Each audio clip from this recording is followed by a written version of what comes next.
So, gumawa nga pala ako guys ng merienda. Saging kong yelo. So, inano ko muna sa may asukal yung ano.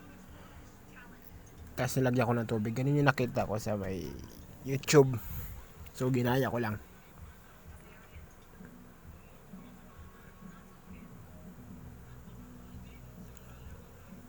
Hindi nilagay ko yung natira. Kasi dumikit. And then, inalo-alo ko lang siya guys.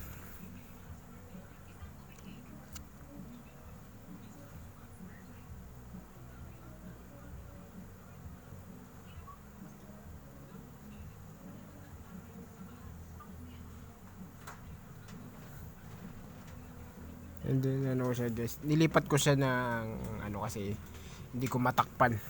So ganyan, pag ganito ng ano niya, ano na siya.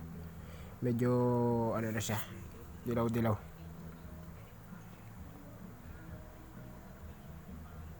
So pwede na siya guys pag ganito na. Nilagay ko na sa may baso. So tagtatatlo kami diyan. Isa sa akin, isa sa kapatid ko sa kitapa.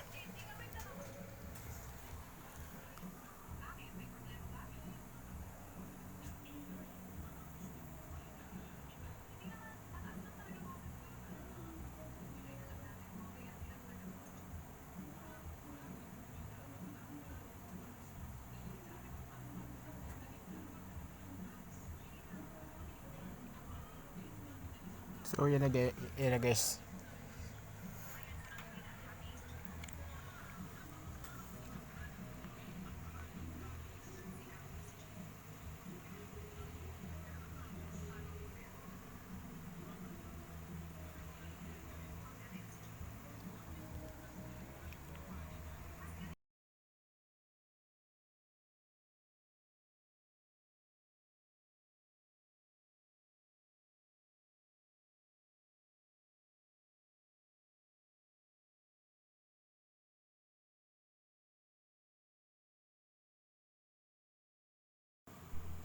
And then nilagyan ko na siya ng kondensada. Medyo buo-buo nga lang yung yelo natin. Wala tayong pagdurog.